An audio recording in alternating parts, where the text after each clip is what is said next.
Las tempranas pinturas rupestres de Altamira constituyen un manifiesto del futuro arte español, dado su dramático realismo, pues un nervio análogo sacudiría las miniaturas mozárabes, la escultura de Berruguete, los retablos barrocos, la pintura y grabados de Goya o la arquitectura de Gaudí.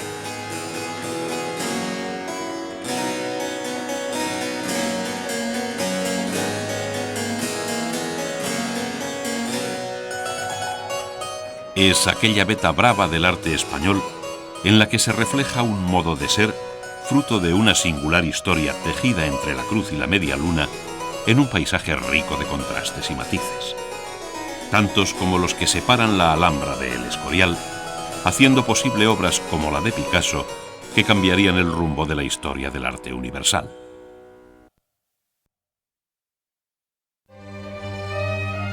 Hoy en día ya no se podría iniciar el estudio de la historia del arte sin contar con la huella dejada por el hombre durante la prehistoria. El arte rupestre, las primeras pinturas, grabados y relieves fueron una exigencia mágico-religiosa del hombre primitivo que responde a la capacidad humana de intelectualizar el mundo y expresarlo a través del arte.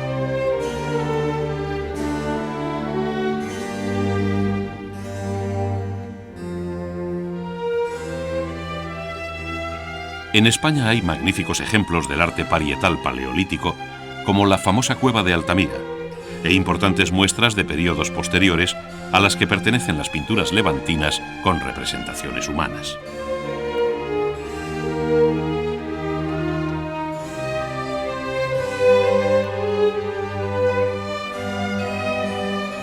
Y si bien es cierto que no es abundante el legado escultórico, sí perviven numerosos vestigios de una primera arquitectura, como las cuevas del Romeral y Menga, que prueban la permeabilidad de la península a influencias foráneas, especialmente las llegadas desde el Egeo. Por otro lado, la España insular construyó ejemplares de gran originalidad, como los talayots, taulas y navetas de las Islas Baleares.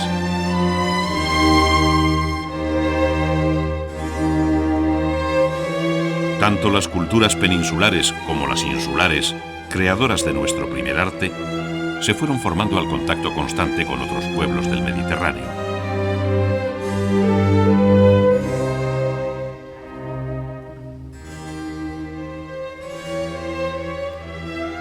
En la península destacaron dos grandes focos culturales, Tartesos y el pueblo de los Iberos, siendo las Baleares escenario del arte púnico. A los unos y a los otros, dado lo enigmático de su escritura, hemos de conocerlos por la hermosa herencia artística que nos han legado.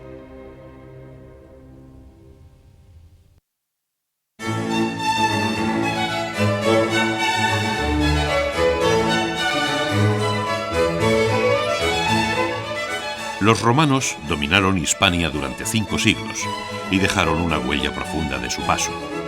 Se conservan elocuentes ruinas como las de Itálica y Mérida, dejando magníficas piezas de escultura como ejemplo de las técnicas y modas marcadas por Roma para la ejecución de retratos y relieves.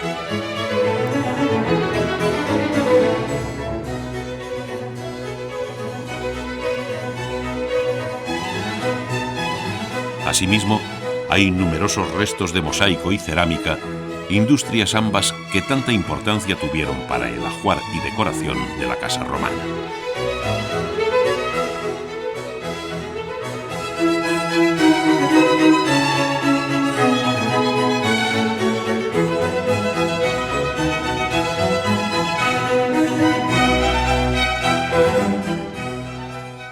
A la caída del imperio en manos de los bárbaros, Hispania fue invadida por el pueblo visigodo, que nos dejó un interesante legado arquitectónico, formado por un elenco de pequeñas iglesias de piedra, donde nació una nueva iconografía cristiana, y para las que se realizaron piezas de orfebrería de depurada técnica.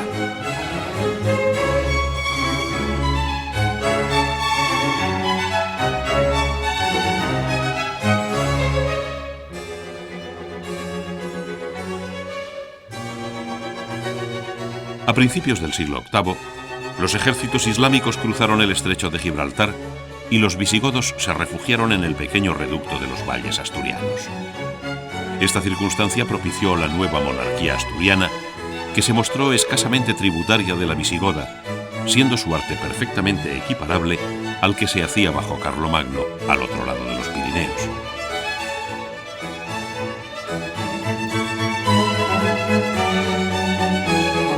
Las tierras baldías, fronterizas con el Islam, fueron repobladas por los mozárabes, que siendo cristianos habían vivido durante 2 siglos bajo el dominio musulmán sin perder su lengua ni sus creencias, de manera que sus alarifes supieron incorporar la estética del Islam a las exigencias cristianas, consiguiendo con ello la expresión más auténtica de la España medieval.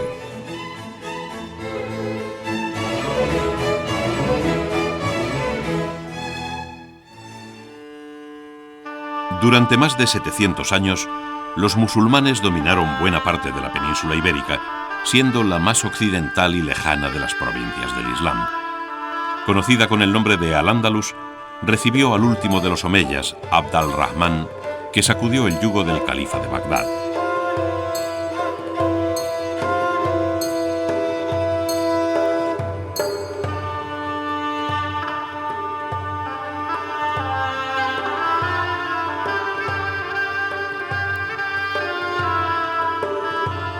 Córdoba, la capital de Al-Ándalus, compitió con Bagdad como núcleo del último poder omeya frente a los abasíes.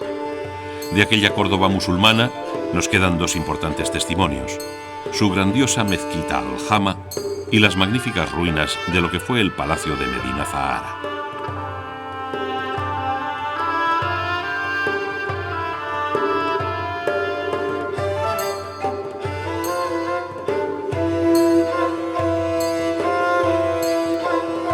En el siglo XI, el califato cordobés se desmembró en los llamados reinos de taifas, que por su fragilidad pusieron en peligro la pervivencia del Islam en la península.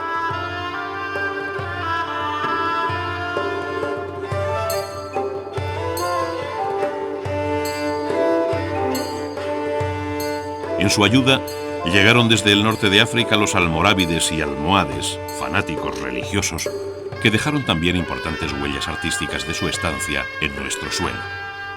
A los almohades se deben inexpugnables alcazabas y sofisticadas torres defensivas, como la Torre del Oro de Sevilla.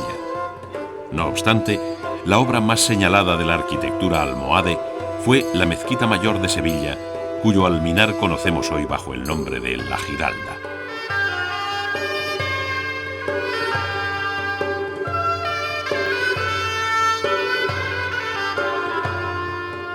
El final brillante del arte hispano-musulmán se refleja en los ricos patios y estancias de la Alhambra de Granada, cantado por los poetas árabe-andaluces como el más bello palacio del Islam. Su gran lección haría posible el arte mudéjar.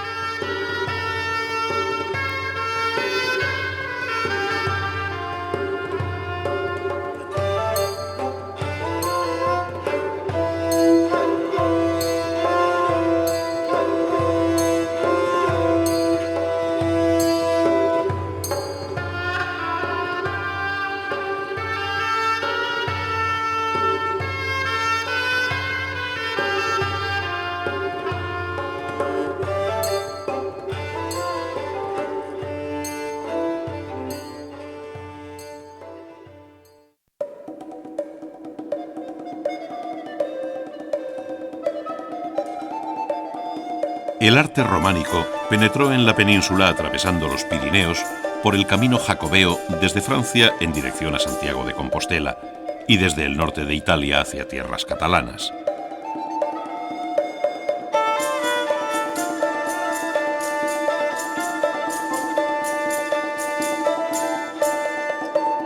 Todo esto se produjo en los siglos XI y XII, dando lugar a una rica serie de iglesias que desde las más sencillas de carácter rural hasta las monumentales catedrales, como puedan ser las de Seo de Urgel y Santiago de Compostela, muestran todo tipo de esquemas compositivos.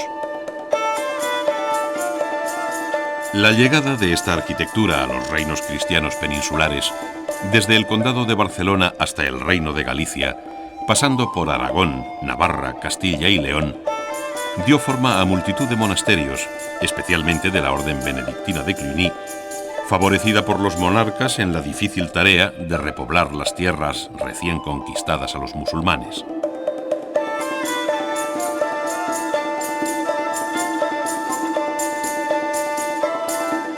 Entre sus ejemplos puede recordarse el monasterio de Silos, cuyo claustro se encuentra entre los más bellos del románico europeo.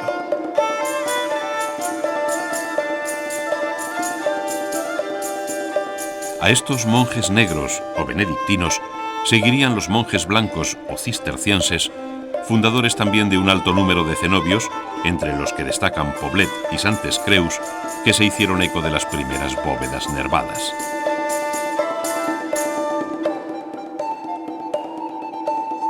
La escultura vivió en esta época una etapa de gran relevancia, encontrando en el Maestro Mateo y el Pórtico de la Gloria su máxima expresión.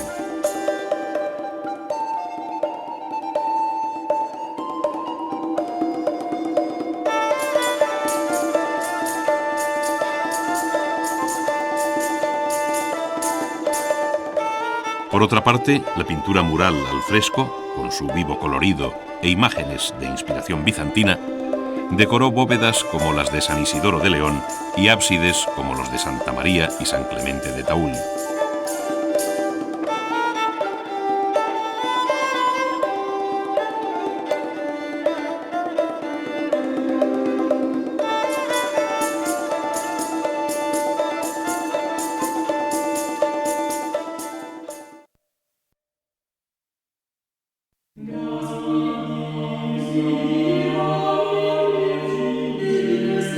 El gótico, conocido como el estilo propio de las grandes catedrales de la Edad Media, nació en Francia y llegó a España a lo largo del siglo XIII, construyéndose entonces las tres joyas del gótico temprano español: Burgos, Toledo y León.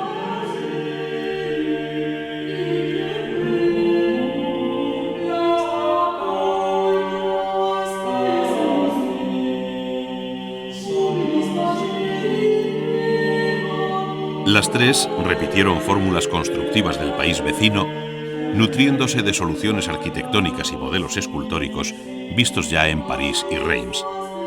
Por ello, el débito con el estilo francés es muy grande, y aunque ciertas notas característicamente hispánicas, así como la importante presencia de rejas, capillas y retablos, hagan parecer distintos nuestros templos, unos y otros son miembros de una misma familia. A lo largo del siglo XIV, fue Cataluña quien tomó la iniciativa constructiva de los templos góticos, iniciando este proceso la Catedral de Barcelona.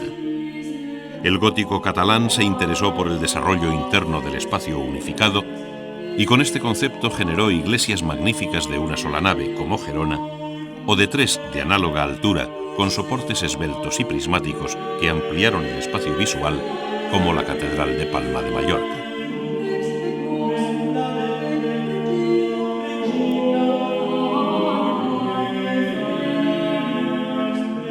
Hubo también un gótico español tardío que se desarrolló a lo largo de los siglos XV y XVI, mostrando la evolución final del estilo con vistosas y complejas bóvedas estrelladas. En esta etapa se construyeron algunos de los templos más grandiosos de la cristiandad, como es la Catedral de Sevilla.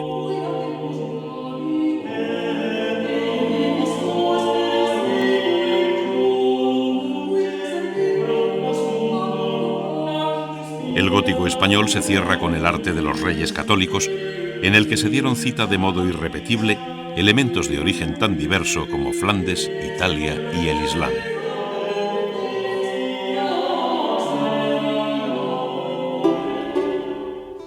El Renacimiento se introdujo en España a comienzos del siglo XVI, en la época de Carlos V, conociendo una larga evolución hasta alcanzar el reinado de Felipe II.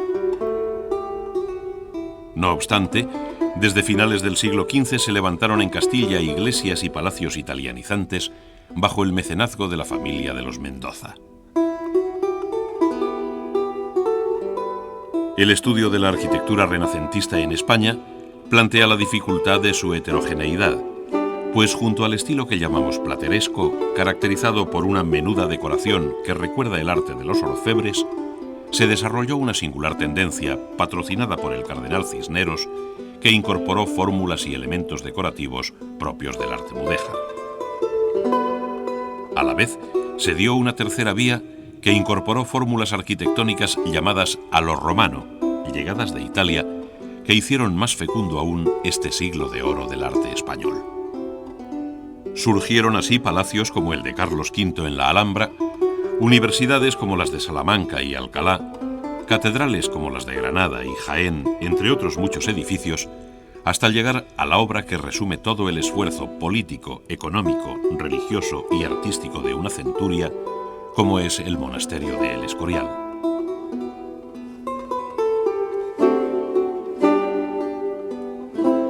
A esta riqueza arquitectónica hay que sumar el mundo de las artes figurativas, que en el campo de la pintura culminan con la hondura expresiva del Greco, mientras que la escultura tiene sus mejores valedores en Berruguete y Juan de Juni.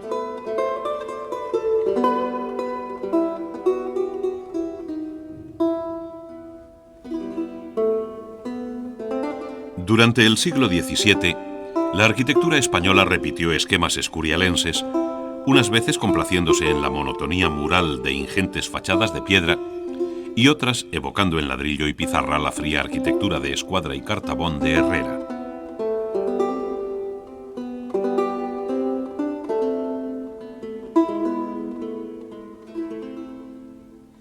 Así fue como la propia Villa y Corte de Madrid se pobló de edificios rematados con el perfil negro de los chapiteles.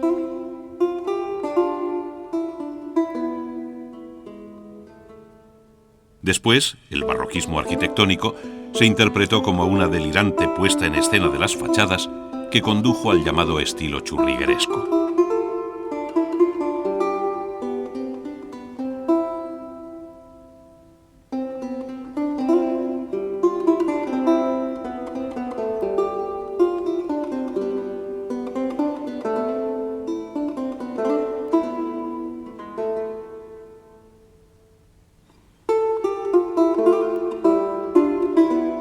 La escultura religiosa de madera policromada tuvo que atender tanto a las imágenes de altar como a las procesionales y se balanceó entre el agudo expresionismo de las esculturas que desfilaban en las procesiones y la singular armonía de algunas imágenes de altar, de cuidadas proporciones y gesto sereno, de las que fue paladín indiscutible Martínez Montañés.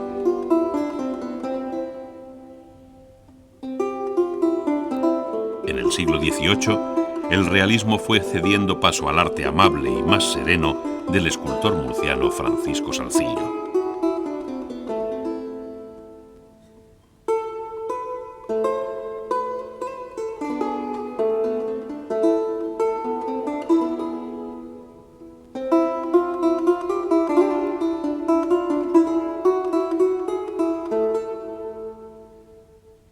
Y por último, la pintura, que fue la reina de las artes en el barroco español, contó con personalidades tan destacadas como Zurbarán, Ribera o Murillo, sin olvidar la magnífica aportación de Valdés Leal.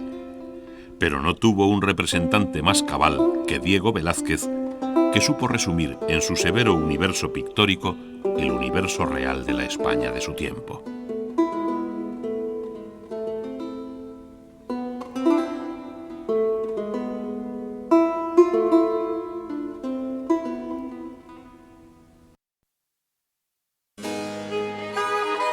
En España, el siglo XVIII se inició con la entronización de la dinastía de los Borbones tras la Guerra de Sucesión. El nuevo rey, Felipe V, atrajo a su servicio a pintores, escultores y arquitectos de Francia e Italia, que no solo fueron los creadores del arte cortesano de la reciente monarquía, sino que también actuaron como maestros de las nuevas generaciones.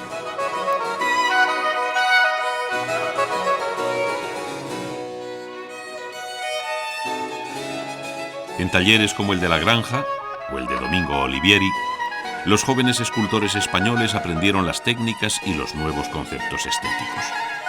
De la misma manera, los alumnos más aventajados en pintura se perfeccionaron en los estudios de los maestros franceses Miguel Ángel Huas o Van Loo.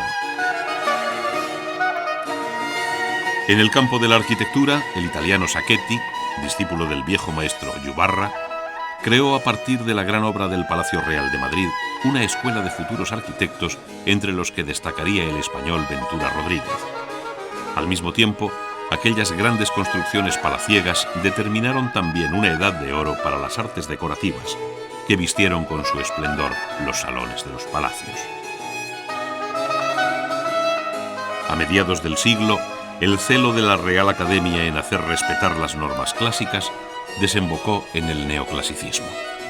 Sin embargo, en lo que respecta a la pintura, el genio indiscutible de la centuria fue Goya, que aunque conoció y participó en su juventud de las dos tendencias, la cortesana y la neoclasicista, escapó de todo convencionalismo formal para expresarse libremente.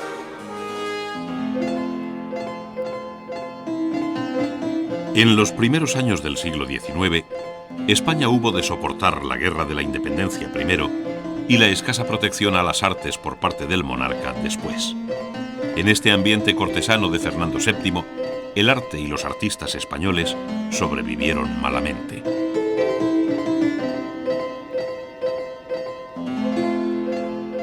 A mediados de siglo hizo su aparición el romanticismo, que trajo un aire nuevo y más cálido, más entrañable que el severo clasicismo.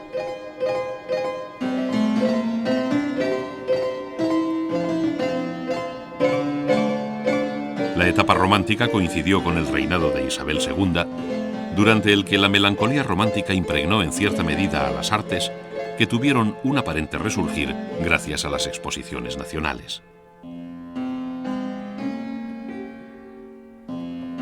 A lo largo de aquellos años, el historicismo se adueñó de la arquitectura, de la pintura y de la escultura. Y sobre todo, se consideró al arte como medio para la unión del hombre con Dios y con la naturaleza.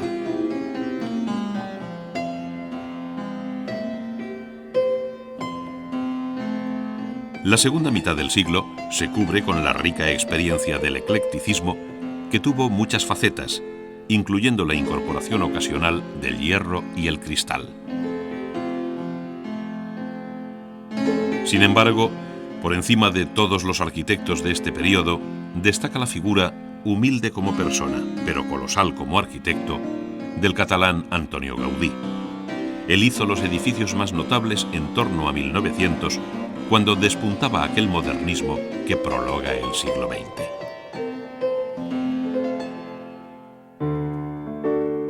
En el arte español del siglo XX se dio la curiosa paradoja de que, manteniéndose al margen de los movimientos de vanguardia, muchos de sus creadores fueron españoles.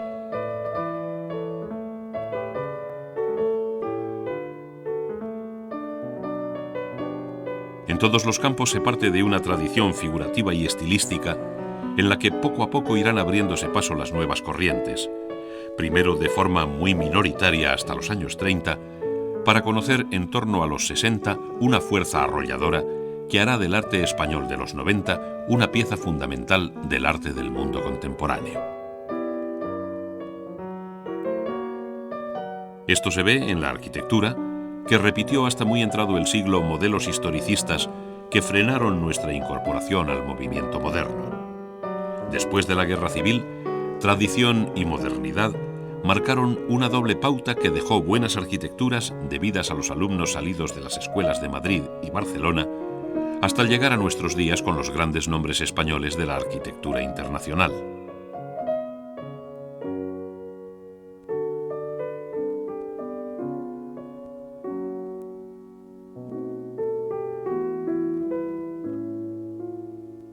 A su vez, las nuevas tendencias escultóricas y pictóricas europeas se debieron en gran parte a artistas españoles que realizaron su obra en el legendario París de la Bohemia, como Picasso y Juan Gris, creadores del cubismo, Dalí, defensor de la representación suprarreal del mundo, Miró y su universo mágico, o Julio González y su revolucionario concepto de la escultura. Estos maestros influirían poco o nada sobre los artistas que seguían trabajando en España, hasta que en la segunda mitad del siglo la gran revolución del informalismo sentara las bases del gran arte abstracto español.